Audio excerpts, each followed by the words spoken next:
லஞ்ச வழக்கில் புதுச்சேரி தலைமை பொறியாளர் கைது செய்யப்பட்டதற்கு தார்மீக பொறுப்பேற்று பொதுப்பணித்துறை அமைச்சர் லட்சுமி நாராயணன் பதவி விலக வேண்டும் என திமுக காங்கிரஸ் உறுப்பினர்கள் தர்ணாவில் ஈடுபட்டனர். புதுச்சேரி சட்டப்பேரவை இன்று காலை 9:30 மணிக்கு கூடியது. பேரவைத் தலைவர் குரல் வாசித்து கேள்வி நேரத்தை துவக்கினார். அப்பொழுது குறுக்கிட்ட எதிர்க்கட்சித் தலைவர் சிவா, லஞ்ச வழக்கில் புதுச்சேரி தலைமை செயலாளருக்கு இணையாக பணியாற்றிய பொதுப்பணித்துறை தலைமை பொறியாளர் தீனதயாளன் உள்ளிட்ட அதிகாரிகளை சிபிஐ கைது செய்துள்ளது. இது புதுச்சேரி அரசுக்கு அவப்பெயர் என்று தெரிவித்துள்ளார். இதற்கு தார்மீக பொறுப்பேற்று பொதுப்பணித்துறை பொறுப்பு வகிக்கும் அமைச்சர் லட்சுமி நாராயணன் பதவி விலக வேண்டும், இது குறித்து பேரவையில் விவாதிக்க வேண்டும் என்ற கோரிக்கையை முன்வைத்தார். அதற்கு பேரவைத் தலைவர் அனுமதி மறுக்கப்பட்டதால் இதை கண்டித்து எதிர்க்கட்சித் தலைவர் சிவா, துணைத் தலைவர் நாஜிம், உறுப்பினர்கள் அனிபால் கன்னடி, செந்தில்குமார், சம்பத், நாகதியாகராஜன், காங்கிரஸ் கட்சி தலைவர் வைத்தியநாதன், ரமேஷ் பரம்பத் ஆகியோர் பேரவையின் மைய மண்டபத்தின் நடுவில் அமர்ந்து தர்ணாவில் ஈடுபட்டனர். அப்பொழுது பேரவைத் தலைவர் தர்ணாவில் ஈடுபட்டவர்களை குண்டுகட்டாக வெளியேற்ற சபை காவலர்களுக்கு உத்தரவிட்டார். பின்னர் சபை காவலர்கள் தர்ணாவில் ஈடுபட்ட திமுக மற்றும் காங்கிரஸ் உறுப்பினர்களை குண்டுகட்டாக தூக்கி வெளியேற்றினர். இதனால் அவையில் சிறிது நேரம் கூச்சல் குழப்பம் ஏற்பட்டது. பின்னர் செய்தியாளர்களிடம் பேசிய எதிர்க்கட்சித் தலைவர் சிவா, புதுச்சேரி பொதுப்பணித்துறை தலைமை பொறியாளர் தீனதயாளன், செயற்பொறியாளர் ஆகியோர் 7 கோடி ரூபாய்க்கு ஒப்பந்தத்திற்கு லஞ்சம் வாங்கிய பொழுது காரைக்காலில் சிபிஐ அதிகாரிகளால் சுற்றி வளைத்து கைது செய்யப்பட்டுள்ளனர். இது புதுச்சேரி மக்கள் மத்தியில் அதிர்ச்சியை ஏற்படுத்தியுள்ளது. காரைக்காலில் ஒரு ஒப்பந்த பணிக்கு எவ்வளவு முறைகேடு நடந்திருக்கிறது, தலைமை பொறியாளரின் பணிக்காலத்தில் மேற்கொள்ளப்பட்ட பணிகள் அனைத்தும் ஆய்வுக்கு உட்படுத்த வேண்டும். இந்த விவகாரத்தில் புதுச்சேரி அரசு என்ன செய்ய போகிறது என்று மக்கள் எதிர்பார்க்கின்றனர். அதற்காகத்தான் பேரவையில் விவாதிக்க அனுமதி கோரினோம். ஆனால் பேரவைத் தலைவர் ஆளும் அரசுக்கு ஆதரவானவர் என்பதால் அதற்கு அனுமதி அளிக்கவில்லை. அனுமதி அளிக்க வலியுறுத்தி தொடர்ந்து திமுக காங்கிரஸ் உறுப்பினர்கள் தர்ணாவில் ஈடுபட்டதாக தெரிவித்துள்ளார். புதுச்சேரி பொதுப்பணித்துறையில் பணி நீக்கம் செய்யப்பட்ட ஊழியர்களுக்கு மீண்டும் பணி வழங்கப்படும் என்ற முதலமைச்சரின் அறிவிப்பை அமல்படுத்த வேண்டும் என வலியுறுத்தி பிச்சை எடுத்து நூதன போராட்டத்தில் ஈடுபட்ட ஊழியர்களை போலீசார் கைது செய்தனர். புதுச்சேரி பொதுப்பணித்துறையில் கடந்த 2015-16 ஆண்டு பல்வேறு பணிகளுக்கு 2632 ஊழியர்கள் பணிக்கு அமர்த்தப்பட்டனர். அப்பொழுது தேர்தல் நடத்தை விதிகளை காரணம் காட்டி பணிக்கு அமர்த்தப்பட்ட 2632 பேரையும் தேர்தல் ஆணையம் பணி நீக்கம் செய்தது. இதைத் தொடர்ந்து மீண்டும் பணி வழங்க வேண்டும் என வலியுறுத்தி கடந்த 8 ஆண்டுகளாக ஊழியர்கள் போராட்டம் நடத்தி வருகின்றனர். இந்த போராட்டத்தின் காரணமாக கடந்த ஆண்டு பட்ஜெட் கூட்டத்தொடரில் பணி நீக்கம் செய்யப்பட்ட 2632 ஊழியர்களுக்கும் 10,500 ரூபாய் சம்பளத்தில் மீண்டும் பணி வழங்கப்படும் என முதலமைச்சர் ரங்கசாமி அறிவித்திருந்தார்.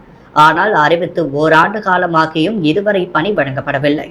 இந்த நிலையில் இந்திரா காந்தி சிலை சதுக்கத்தில் ஒன்று கூடிய ஊழியர்கள் முதலமைச்சர் அறிவித்தபடி உடனடியாக பணி நீக்கம் செய்யப்பட்ட ஊழியர்களுக்கு மீண்டும் பணி வழங்க வேண்டும் என வலியுறுத்தி காவி உடை அணிந்து சாலையில் செல்வோர்களிடம் பிச்சை எடுத்து நூதன போராட்டத்தில் ஈடுபட்டனர். இந்த போராட்டத்தில் 100க்கும் மேற்பட்ட ஊழியர்கள் கலந்து கொண்டு கோரிக்கைகளை வலியுறுத்தி பிச்சை எடுத்தபடி கண்டன கோஷமிட்டனர். இதையடுத்து சம்பவ இடத்திற்கு வந்த போலீசார் பிச்சை எடுத்து நூதன போராட்டத்தில் ஈடுபட்டவர்களை கைது செய்தனர். பொதுப்பணித்துறை தலைமை பொறியாளரை லஞ்ச புகாரில் சிபிஐ கைது செய்ததற்கு அமைச்சரை ராஜினாமா செய்ய சொல்லி சட்டப்பேரவையில் திமுக நாடகத்தை அரங்கேற்றியுள்ளதாக அதிமுக தெரிவித்துள்ளது. காரைக்கால் வாஞ்சூர் கிராமத்தில் உள்ள தனியார் தொழிற்சாலையில் மனித உயிருக்கு ஆபத்தை விளைவிக்கும் எத்திலீன் டைக்ளோரைன் மற்றும் காஸ்டிக் சோடா உற்பத்தி செய்யப்படுகிறது. இங்கு காஸ்டிக் சோடா ஒரு ஆண்டுக்கு 54,750 டன்னும், எத்திலீன் டைக்ளோரைடு ஒரு ஆண்டிற்கு 84,000 டன்னும் உற்பத்தி செய்யப்படுகிறது. இந்த உற்பத்தி திறனை அதிகரிக்கும் நோக்கில் காஸ்டிக் சோடா 54,750 டன்னிலிருந்து 10,09,500 டன்னாக, எத்திலின் டைக்ளோரைடு ஆண்டுக்கு 84,000 டன்னிலிருந்து 1,46,000 டன்னாக தற்பொழுது உற்பத்தி திறனை 100% அதிகரிக்க நிர்வாகம் முடிவெடுத்துள்ளது. அதற்காக சுற்றுப்புற சூழல் அனுமதியின் ஒரு பகுதியாக பொதுமக்களின் கருத்துக்கள் கேட்கப்படும் என புதுச்சேரி மாசு கட்டுப்பாடு வாரியத்தின் மூலம் அறிவிப்பு வெளியிடப்பட்டுள்ளது. மனித உயிருக்கு ஆபத்தை விளைவிக்கும் இது போன்ற ரசாயன நிறுவனங்களின் உற்பத்தியை 2 மடங்காக உயர்த்துவதற்கு அரசு அனுமதி அளிக்க கூடாது என்று அதிமுக மாநில செயலாளர் அன்பழகன் முதல்வர் ரங்கசாமியை நேரில் சந்தித்து மனு அளித்தார். தொடர்ந்து செய்தியாளர்களிடம் பேசிய அவர், பொதுப்பணித்துறை தலைமை பொறியாளரை லஞ்ச புகாரில் சிபிஐ கைது செய்ததற்கு அமைச்சரை ராஜினாமா செய்ய சொல்லி திமுக சட்டமன்றத்தில் ஒரு நாடகத்தை அரங்கேற்றியுள்ளதாக தெரிவித்துள்ளார். தமிழகத்தில் செந்தில் பாலாஜி கைது செய்யப்பட்டு சிறையில் அடைக்கப்பட்டதற்கு தமிழக முதல்வர் ராஜினாமா செய்துவிட்டாரா என்றும் அவர் கேள்வி எழுப்பியுள்ளார். ஸ்ரீ சப்தகிரி அறக்கட்டளை சார்பில் மகளிர் தினத்தை முன்னிட்டு லாஸ்பேட்டை அசோக் நகரில் நடைபெற்ற கோல போட்டிகள் வெற்றி பெற்றவர்களுக்கு முன்னாள் சபாநாயகர் வி பி சிவக்கொழுந்து பரிசுகளை வழங்கி பாராட்டினார். லாஸ்பேட்டை சட்டமன்ற தொகுதி அசோக் நகர் பகுதிகள் ஸ்ரீ சப்தகிரி அறக்கட்டளை மற்றும் அசோக் நகர் மகளிர் அமைப்பினர் இணைந்து நடத்திய கோல போட்டி மற்றும் விளையாட்டுப் போட்டிகள் விமர்சையாக கொண்டாடப்பட்டது. ஸ்ரீ சப்தகிரி அறக்கட்டளை மூலம் மக்கள் சேவையாற்றிட லாஸ்பேட்டை தொகுதி முழுவதிலும் இருந்து 500க்கும் மேற்பட்ட பெண்கள் தங்களை ஸ்ரீ சப்தகிரி அறக்கட்டளையில் இணைந்து கொண்டனர்.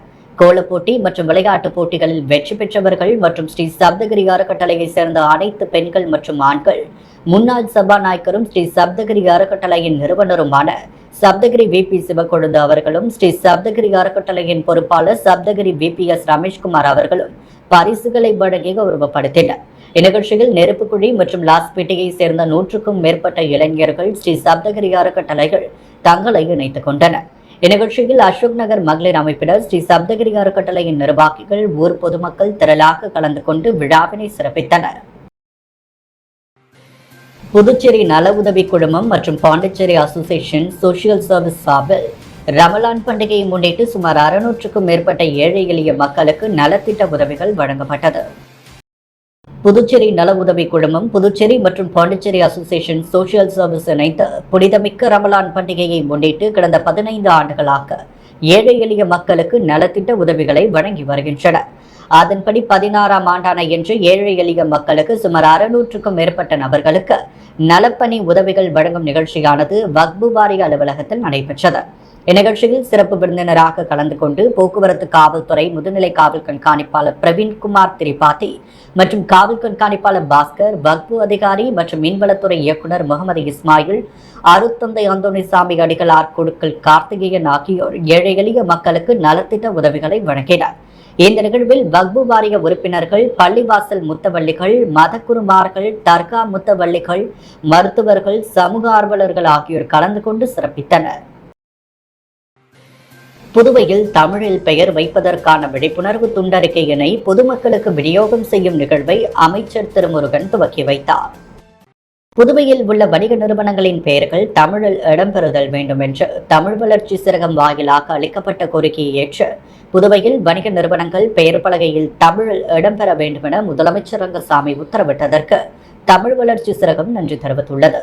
புதுவையில் உள்ள வணிக நிறுவனங்களின் பெயர்கள் தமிழில் இடம்பெறுதல் வேண்டும் என்று கலை பண்பாட்டுத் துறையின் தமிழ் வளர்ச்சி சிறகம் வாயிலாக முதலமைச்சர் ரங்கசாமியை சந்தித்து கோரிக்கை வைக்கப்பட்டது.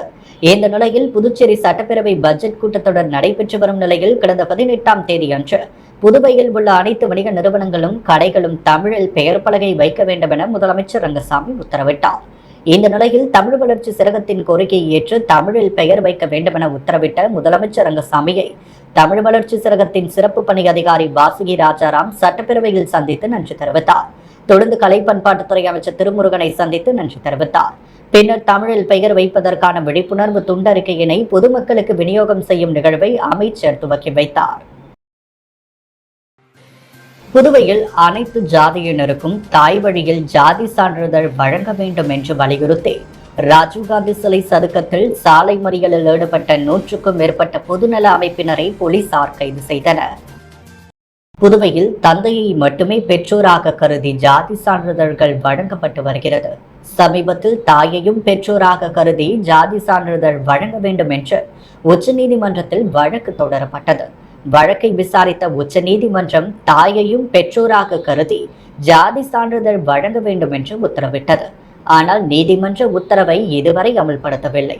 இந்நிலையில் தாயையும் பெற்றோராக கருதி ஜாதி சான்றிதழ் வழங்க வேண்டும் என்ற உச்சநீதிமன்ற தீர்ப்பை அமல்படுத்தி நடைபெறும் சட்டமன்ற கூட்டத்தொடரில் அரசாணை வெளியிட வேண்டும் என வலியுறுத்தி இன்று புதுச்சேரி பொதுநல அமைப்பினர் மாவட்ட ஆட்சியர் அலுவலகத்தை முற்றுகையிடப் போவதாக அறிவித்துள்ளனர். இதற்காக அவர்கள் ராஜீவ்காந்தி சிலை சதுக்கத்திலிருந்து ஊர்வலமாக புறப்பட்டு திடீரென்று கிழக்கு கடற்கரை சாலை ராஜீவ்காந்தி சிலை சதுக்கத்திலேயே சாலை மறியலில் ஈடுபட்டனர். தொடர்ந்து அவர்கள் கோரிக்கைகளை வலியுறுத்தி கண்டன கோஷங்களையும் எழுப்பினர். இதனால் கிழக்கு கடற்கரை சாலையில் போக்குவரத்து முழுவதுமாக பாதிக்கப்பட்டது.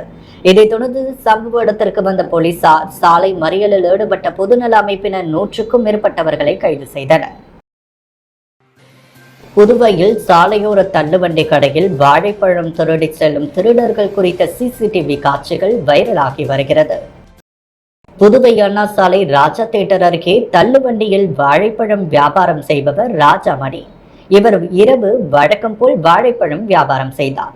இரவு 11:30 மணிக்கு அவ்வழியாக பைக்கில் வந்த 2 பேர் மின்னல் வேகத்தில் தள்ளுவண்டியில் வைத்திருந்த 2 சீப்பு வாழைப்பழத்தை திருடி கொண்டு வேகமாக சென்றுள்ளனர். இது அனைத்து பகுதியில் பொருத்தி இருந்த சிசிடிவியில் பதிவாகியுள்ளது. வாழைப்பழம் திருடும் சிசிடிவி காட்சிகள் சமூக வலைதளத்தில் வைரலாகி வருகிறது. ஊர்காவல் படை தேர்வில் அரசு பணி நியமன தேர்வுக்குழுவின் தவறான செயல்பாடுகளால் தொடரும் பிரச்சினைகளுக்கு தேர்வு காணுவது தொடர்பாக புதுச்சேரி மறைமலை அடிகள் சாலையில் உள்ள தோழமை கூடல் அரங்கில் அனைத்து அமைப்பு மற்றும் அரசியல் கட்சிகளின் ஆலோசனை கூட்டம் நடைபெற்றது. இக்கூட்டத்திற்கு புதுச்சேரி யூனியன் பிரதேச மாணவர்கள் கூட்டமைப்பு நிறுவனர் சுவாமிநாதன் தலைமை தாங்கினார்.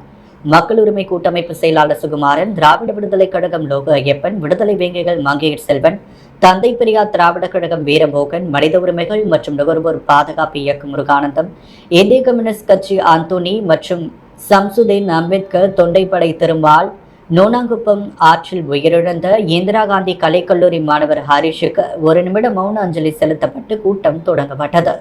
அனைத்து கட்சி தலைவர்களுடன் முதலமைச்சர், உள்துறை அமைச்சர், தலைமை செயலர், அரசு பணி நியமன தேர்வுக்குழுவின் செயலர் உள்ளிட்டோரை நேரில் சந்திப்பது, ஊர்காவல் படை தேர்வில் தேர்வு செய்யப்பட்டு 5 மாத காலமாக பயிற்சியில் உள்ள ஊர்காவல் படை வீரர்களுக்கு பாதிப்பு ஏற்படும் வகையில் வழங்கப்பட்ட தீர்ப்பை அரசு செயலாளர்கள் கேட்டு பெற்றது ஏன் என்ற விவாதத்தை கேட்பது, வழக்காடிகள் மற்றும் அரசு மிகு பேச்சு வார்த்தை மூலம் யாருக்கும் பாதிப்பில்லாத நிலையை உருவாக்க முடியும் என்பதனால் அந்த முடிவை எடுக்க அரசை வலியுறுத்துவது, தேர்வு செய்யப்பட்ட 500 ஊர்காவல் படை தேர்வாளர்களை பணி தொடர வழிவகை செய்து மீதமுள்ள 156 காலி பணியிடங்களுக்கு வழிகாட்டிகளுக்கும் காத்திருப்பு பட்டியலில் உள்ளவர்களுக்கும் வழங்கி தீர்வு காண கோருவது, அரசு இதனை செய்ய தவறும் பட்சத்தில் பல்வேறு அமைப்பு அரசியல் கட்சிகளை ஒன்று திரட்டி அரசுக்கு எதிரான தொடர் போராட்டங்களில் ஈடுபடுவது உள்ளிட்ட தீர்மானங்கள் நிறைவேற்றப்பட்டது. உழவர்கரை பிச்சவீரன்பேட்டில் மாநில கபடி போட்டி அமமுக இணை செயலாளர் லாவண்யா துவக்கி வைத்தார். புதுச்சேரி உழவர்கரை சட்டமன்ற தொகுதி பிச்சவீரன்பேட்டில் யுனைடெட் அமைப்பின் தலைவர் தெய்வசிகாமணியின் பிறந்த நாளை முன்னிட்டு மாநில அளவிலான ஆடவர் பெண்கள் கபடி போட்டி நடைபெற்றது. புதுச்சேரி மாநிலம் முழுவதும் இருந்து பல்வேறு ஆடவர் மற்றும் பெண்கள் அணியினர் கலந்து கொண்டு விளையாடினர். இந்த துவக்க விழா நேற்று முன்தினம் 22ஆம் தேதி நடைபெற்றது. அமமுக மேற்கு மாநில இணை செயலாளர் லாவண்யா சிறப்புழைப்பாளராக கலந்து கொண்டு போட்டி நடத்துவதற்கு 15,000 நன்கொடை வழங்கினார். மேலும் நியூ வேர்ல்டு அணி வீரர்கள் 13 பேருக்கு விளையாட்டு சீருடையும் வழங்கி வாழ்த்தினார். இந்நிகழ்ச்சியில் அமமுக கழக அமைப்பு செயலாளர், முன்னாள் சட்டமன்ற உறுப்பினர் UC ஆறுமுகம், கிழக்கு மாநில செயலாளர் முருகன், அம்மாப்பிரிவை செயலாளர் பிரகாஷ், மேற்கு மாநில வர்த்தக பிரிவு செயலாளர் தனவேலு, பிச்சவீரன்பேட் முருகன், செல்வமணி, ஐயப்பன், வேலு, குமார், அன்பழகன், முத்துப்பிள்ளை, பாளையத்தை சார்ந்த பிரசாத், ராஜு உள்ளிட்டோர் கலந்து கொண்டனர். புதுவையின் அன்றாட நிகழ்வுகளை காண பாண்டி ஹெட்லைன்ஸ் யூடியூப் சேனலை சப்ஸ்கிரைப் பண்ணுங்க. தொடர்ந்து எங்களுடன் இணைந்திருக்க பக்கத்தில் உள்ள பெல் பட்டனை பிரஸ் பண்ணுங்க. லைக் பண்ணுங்க, ஷேர் பண்ணுங்க. என்றும் உங்களுடன் பாண்டி ஹெட்லைன்ஸ்.